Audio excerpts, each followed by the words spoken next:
معزز محترم خواتین و حضرات، طلباء و طالبات، آج کی ہماری گفتگو کا عنوان ہے رشتہ داروں کے حقوق اور فرائض۔ والدین، اولاد اور شریکہ حیات بیوی کے حقوق کے بعد اسلام رشتہ داروں کے حقوق پر زور دیتا ہے، کیونکہ معاشرتی زندگی میں انسان کا واسطہ اہل خانہ کے بعد سب سے زیادہ انہی سے پڑتا ہے۔ اگر خاندان کے افراد ایک دوسرے کے حقوق اچھے طریقے سے ادا کرتے رہیں تو پورے خاندان میں محبت اور اپنائیت کی فضا قائم ہوگی، اور اگر معاملہ اس کے برعکس ہو تو نفرت و دوری پیدا ہو جائے گی اور آئے دن کے جھگڑوں سے خاندان کا سکون برباد ہو جائے گا۔ رشتہ دار کا حق از روئے قرآن۔ ارشاد باری تعالیٰ ہے سورۃ الاسراء آیت نمبر 26، وَآتِ ذَا الْقُرْبَى حَقَّهُ، اور رشتہ دار کو اس کا حق دو۔ اب اس کے بعد سنیے گا رشتہ دار کا حق از روئے حدیث۔ نبی اکرم صلی اللہ علیہ وآلہ وسلم کا ارشاد گرامی ہے، جس اطاعت خداوندی کا ثواب سب سے جلدی جاری ہوتا ہے وہ صلہ رحمی، رشتہ داروں کے ساتھ محبت ہے۔ دوسری ایک اور حدیث مبارکہ ہے، اجنبی کی نسبت اپنے غریب رشتہ دار کو خیرات دینے کا اجر و ثواب 2 گنا ہے۔ یہ بات آپ سب لوگ جانتے ہوں گے کہ جب زکوٰۃ ادا کی جاتی ہے تو زکوٰۃ دینے کے جو اولین حقدار ہیں وہ رشتہ دار ہیں۔ اگر رشتہ داروں کے اندر کوئی ایسا شخص موجود ہو جو کہ مستحق زکوٰۃ ہو تو سب سے پہلے زکوٰۃ اسے دی جائے گی جو کہ رشتہ دار ہے۔ ایک اور ارشاد نبوی ہے، جو صلہ رحمی کا حق ادا نہ کرے وہ جنت میں داخل نہ ہوگا۔ اب اس کے بعد رشتہ داروں کے حقوق اور فرائض بیان ہوں گے، اور آج کی اس نشست کے اندر میں آپ کی خدمت میں 8 حقوق اور 8 فرائض بیان کروں گا۔ رشتہ داروں کے حقوق اور فرائض میں سے سب سے پہلا حسن سلوک۔ تمام انسانی رشتوں کی بنیاد حسن سلوک ہے۔ اسلام نے رشتہ داروں کے ساتھ حسن سلوک کی خاص تاکید کی ہے۔ قرآن حکیم میں ارشاد باری تعالیٰ ہے، وَبِالْوَالِدَيْنِ إِحْسَانًا، سورہ النساء آیت نمبر 36، اور والدین اور رشتہ داروں سے اچھا سلوک کرو۔ ارشاد نبوی ہے اس حوالے سے، جسے یہ پسند ہو کہ اس کے رزق میں کشادگی ہو، اس کی عمر دراز ہو، تو اسے چاہیے کہ اپنے رشتہ داروں کے ساتھ اچھا سلوک کرے۔ رشتہ داروں کا دوسرا حق ہے مالی امداد۔ مالدار رشتہ داروں کو چاہیے غریب اور تنگ دست رشتہ داروں کی مالی امداد کرتے رہیں اور ہر طرح سے ان کی ضروریات زندگی کا خیال رکھیں۔ اگر کوئی رشتہ دار فوت ہو جائے تو اس کے بچوں کی پرورش اور اچھی تعلیم کا بندوبست کریں۔ قرآن مجید میں ارشاد باری تعالیٰ ہے، سورۃ البقرہ آیت نمبر 177، وَآتَى الْمَالَ عَلَى حُبِّهِ ذَوِي الْقُرْبَى وَالْيَتَامَى وَالْمَسَاكِينِ وَابْنِ السَّبِيلِ وَالسَّائِلِينَ وَفِي الرِّقَابِ۔ نیک شخص وہ ہے جو رضائے الہی کے لیے رشتہ داروں، یتیموں، مسکینوں، مسافروں اور مانگنے والوں کو مال دے اور غلاموں کو آزاد کرانے میں مال دے۔ اس آیت سے پتہ چلتا ہے کہ قرابت داروں کی حاجت روائی محض لفظی ہمدردی سے نہیں بلکہ ٹھوس مالی ذریعے سے ہونی چاہیے۔ مذکورہ آیت کے اگلے حصے میں یتیموں، مسکینوں اور دیگر حاجت مندوں کو بھی اللہ کی محبت میں مال دینے کی ترغیب دی گئی ہے۔ یہ نکتہ بھی قابل غور ہے کہ اللہ تعالیٰ نے جن لوگوں کی مالی امداد کرنے کا حکم دیا ہے ان کی درجہ بدرجہ ترتیب میں رشتہ داروں کو دیگر لوگوں پر ترجیحی فضیلت دی ہے۔ حضور نبی اکرم صلی اللہ علیہ وآلہ وسلم نے ارشاد فرمایا، مسکین کو صدقہ دینا ثواب ہے اور قرابت دار رشتہ دار کو صدقہ دینا دوہرا ثواب ہے، ایک تو اصل صدقے کا اور دوسرا رشتہ داروں کے حقوق کی پاسداری کا۔ رشتہ داروں کا تیسرا حق وہ ہے رشتہ داروں کے باہمی تعاون کا فائدہ۔ مسلمانوں کو حکم دیا گیا ہے کہ اپنے ضرورت مند رشتہ داروں کی ضروریات کا خیال رکھیں تاکہ انہیں غیروں کے آگے ہاتھ نہ پھیلانا پڑے۔ تلقین کی گئی ہے کہ جو کچھ اللہ تعالیٰ کی راہ میں خرچ کریں اس میں ترجیح اپنے رشتہ داروں کو دیں، پریفرنس اپنے رشتہ داروں کو دیں، اور پھر ان کے ساتھ جو سلوک کریں اس پر انہیں طعنے دے کر اپنا اجر و ثواب برباد نہ کریں، انہیں احساس کمتری کا شکار نہ ہونے دیں۔ رشتہ داروں کے ذریعے امداد یا تعاون کا ایک اہم فائدہ یہ ہے، اس سے انسان کی عزت نفس مجروح بھی نہیں ہوتی اور مشکل بھی آسان ہو جاتی ہے، جبکہ غیروں سے مدد طلب کرنے میں اپنی ہی نہیں خاندان کی عزت بھی گھٹتی ہے۔ اگر ہم میں سے ہر شخص اللہ تعالیٰ اور رسول اکرم صلی اللہ علیہ وآلہ وسلم کی ہدایت کے مطابق اپنے رشتہ داروں کے حقوق کا خیال رکھے تو معاشرہ بہت سی خرابیوں سے محفوظ رہے گا۔ چوتھا حق رشتہ داروں کا وہ ہے خوشی و غمی میں شرکت۔ رشتہ داروں کو ایک دوسرے کی خوشی اور غمی میں شرکت کرنی چاہیے، دوسروں کی خوشیوں پر حسد نہیں کرنا چاہیے بلکہ خوش ہونا چاہیے، اور اس طرح غم میں شریک ہونا چاہیے نہ کہ مصیبت میں دیکھ کر خوش ہونا چاہیے۔ اگر رشتہ دار ایک دوسرے کی خوشی غمی میں برابر کے شریک ہوں گے اور ان کی خوشیوں کو اپنی خوشیاں اور ان کے دکھوں کو اپنا دکھ سمجھیں گے تو اس طرح رشتہ داروں کے آپس کے تعلقات بہتر ہوں گے اور ایک دوسرے کے بارے میں محبت اور صلہ رحمی کے جذبات پیدا ہوں گے۔ یہاں یہ بات عرض کر دوں، آج کے اس پرفتن دور کے اندر ہر رشتہ دار دوسرے رشتہ دار کی غمی پر خوش ہوتا ہے اور اس کی خوشی پر غمگین ہوتا ہے۔ اپنے رشتہ داروں کے ساتھ ہمارے تعلقات کی نوعیت ہی بدل چکی ہے۔ ہونا تو یہ چاہیے کہ رشتہ دار کی خوشی میں ہمیں خوش ہونا چاہیے اور اس کے دکھ میں برابر کا شریک ہونا چاہیے، جبکہ گنگا الٹی بہہ رہی ہے۔ یہاں صورتحال یہ ہے کہ جب کوئی رشتہ دار کسی دکھ میں مبتلا ہوتا ہے تو ہم اس کے اوپر تالیاں بجاتے ہیں، ہماری بغلوں میں سے بھی ہنسی نکلتی ہے، ہم سے وہ خوشی سنبھالی نہیں جاتی، اور اس کے برعکس جب کسی رشتہ دار کو خوشی ملے تو اس کے اوپر ہم اس قدر اندر ہی اندر افسردہ ہوتے ہیں اور غمگین ہوتے ہیں اور دکھی ہوتے ہیں اور حسد میں جل بھن جاتے ہیں کہ اس کو خوشی کیوں مل گئی، اس کو نعمت کیوں مل گئی، اس کو دولت کیوں مل گئی، اس کو عہدہ کیوں مل گیا، اس کے بیٹے کو اعلیٰ پوسٹ کیوں مل گئی۔ اس کے اوپر ہم غمگین ہوتے ہیں اور ہم اندر ہی اندر کڑتے ہیں اور جلتے ہیں۔ آئیے ہم اس آگ میں جلنے کی بجائے، حسد کی آگ میں جلنے کی بجائے، ہم دوسروں کی خوشیوں کو اپنی خوشیاں سمجھیں اور دوسروں کے غموں کو اپنا غم سمجھیں۔ پانچواں حق وہ ہے نیکی کی دعوت۔ اپنے رشتہ داروں کو نیکی کی دعوت دینا بھی فرض ہے تاکہ وہ اللہ اور اس کے رسول صلی اللہ علیہ وآلہ وسلم کے بتائے ہوئے راستے پر چل کر دنیا و آخرت کی کامیابیاں حاصل کرنے والے بن جائیں۔ رشتہ دار اگر برائی کے راستے پر چل پڑیں تو ہر ممکن کوشش کرنی چاہیے کہ وہ برائی کو چھوڑ کر نیکی کی طرف آ جائیں۔ نبی اکرم صلی اللہ علیہ وآلہ وسلم نے دعوت کا آغاز اپنے رشتہ داروں سے کیا۔ قرآن مجید میں ہے وَأَنذِرْ عَشِيرَتَكَ الْأَقْرَبِينَ، سورۃ الشعراء آیت نمبر 214، اور اپنے عزیز رشتہ داروں کو اللہ کے عذاب سے ڈراؤ۔ اپنے قریبی رشتہ داروں کو اللہ کے عذاب سے ڈراؤ۔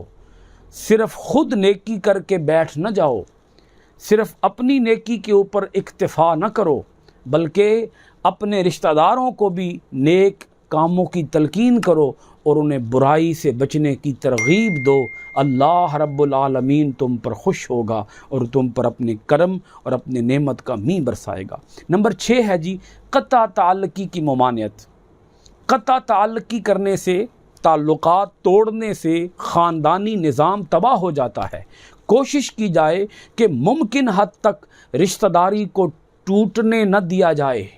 اگر کوئی رشتہ دار تعلق توڑے بھی تو اس کے ساتھ تعلق جوڑنا چاہیے۔ قرآن حکیم میں ارشاد باری تعالیٰ ہے، سورۃ الرعد کی آیت نمبر 21 ہے والذین یصلون ما امر اللہ بہ ان یوصل، اور قرابت دار ان رشتوں کو جوڑے رکھتے ہیں جن کو جوڑنے کا اللہ نے حکم دیا ہے۔ حضور نبی رحمت صلی اللہ علیہ وآلہ وسلم نے ارشاد فرمایا، لا يدخل الجنت قاطع۔ یہ ارشاد گرامی انسان کو جھنجھوڑنے کے لیے کافی ہے۔ انسان کی زندگی کو یہ حدیث پاک بدل دیتی ہے۔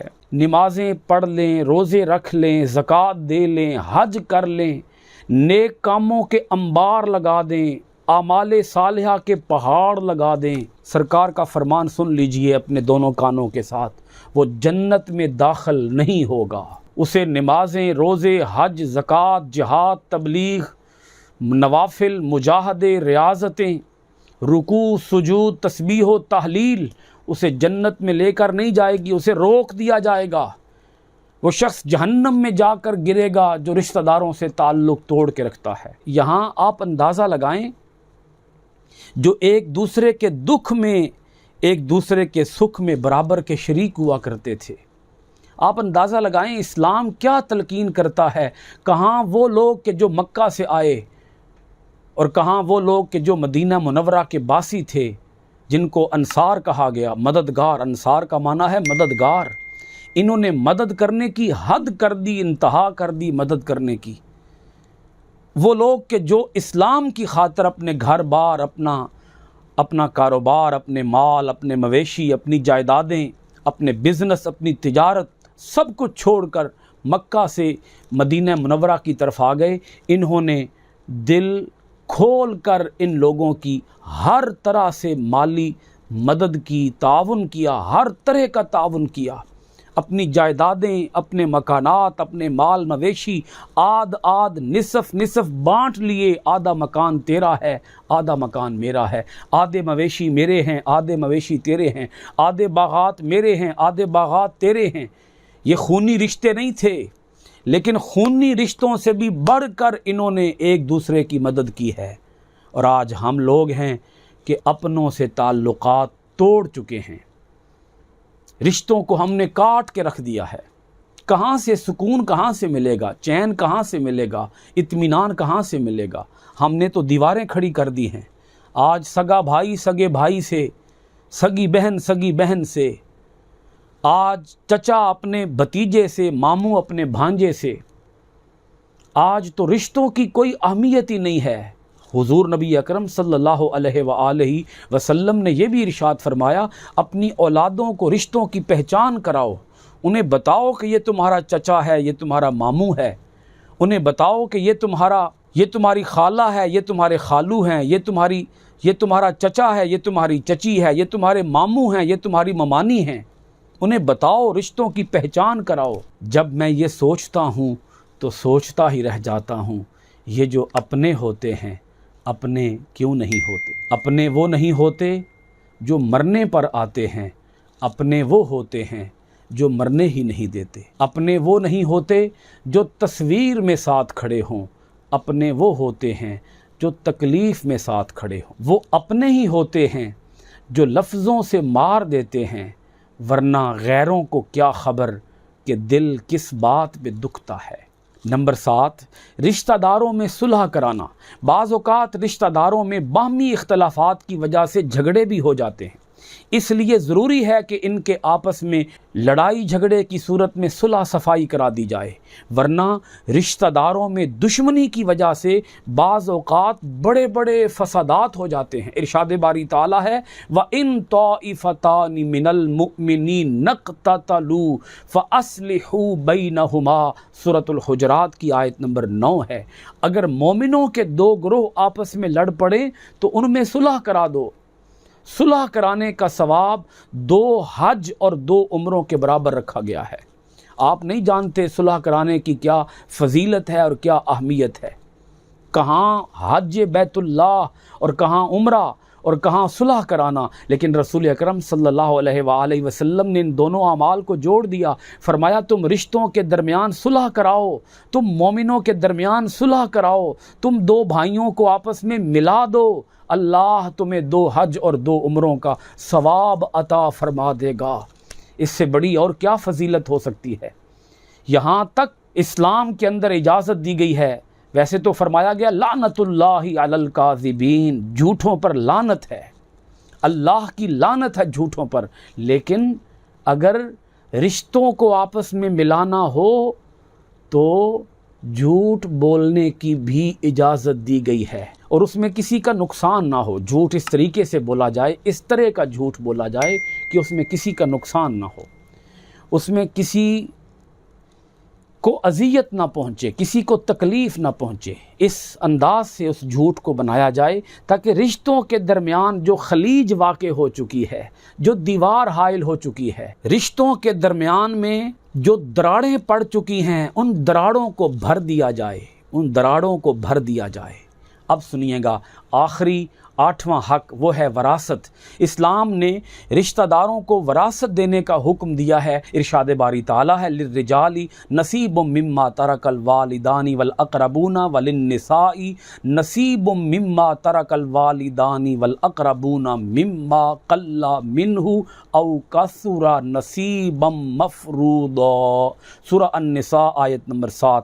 ماں باپ اور قریبی رشتہ دار جو چھوڑ گئے ہوں اس میں سے مردوں کے لیے بھی حصہ ہے، عورتوں کے لیے بھی اس طرح سے حصہ ہے، خواہ تھوڑا ہو یا زیادہ ہو، یہ حصہ اللہ کی طرف سے مقرر ہے۔ آپ اندازہ لگائیں، رشتہ داروں کو وراثت میں بھی حصہ دار قرار دیا گیا ہے۔ اگر کوئی دو رشتہ دار آپس میں ان کی لڑائی ہو تو خدا را اس لڑائی کو ختم کرائیے۔ وہ جو دو لڑنے والے ہیں ان سے بھی میں یہی گزارش کروں گا، جو صلح میں پہل کرتا ہے اللہ تعالیٰ اس کو زیادہ ثواب عطا فرماتا ہے، دوہرا ثواب عطا فرماتا ہے، ایک صلح کرنے کا ثواب اور ایک پہل کرنے کا ثواب۔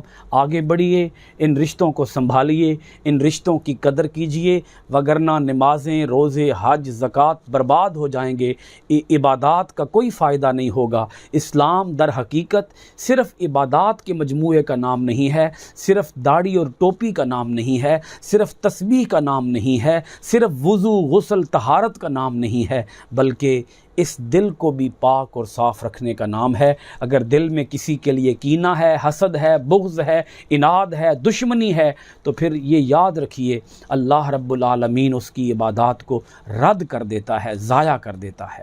اللہ کریم ہمیں رشتوں میں صلح کرانے اور رشتوں میں صلح رکھنے اور رشتوں کو قائم اور دائم رکھنے کی توفیق عطا فرمائے، رشتوں کو پہچاننے اور ان کو دوام دینے، ان کو فروغ دینے اور ان کو چار چاند لگانے کی توفیق عطا فرمائے۔